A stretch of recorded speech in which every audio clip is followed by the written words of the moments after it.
Pembawa rudal anti-tank Storm S Rusia terekam menghancurkan pengangkut personel lapis baja Ukraina.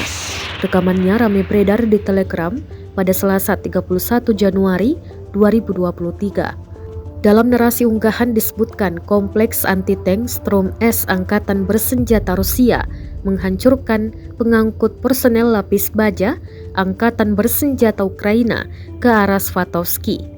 Tampak Storm S menembak dari jarak jauh, serangan tepat mengenai sasaran. Storm S ATGM adalah salah satu armada tempur Rusia yang turut dalam operasi militer khusus di Ukraina untuk berburu tank tempur utama.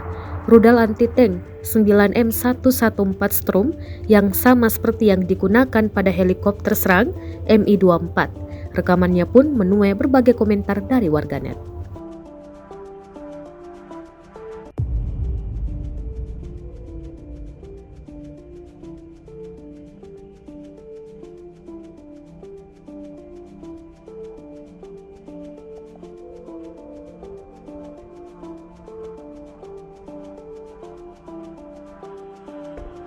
Rusia melaporkan secara total 381 pesawat Ukraina, 206 helikopter, 2.987 kendaraan udara tak berawak, 402 sistem rudal anti pesawat dieliminir sejak awal operasi khusus. Sedangkan dari kubu Kiev, Kementerian Pertahanan Ukraina melaporkan 850 tentara Rusia dieliminir dalam sehari terakhir.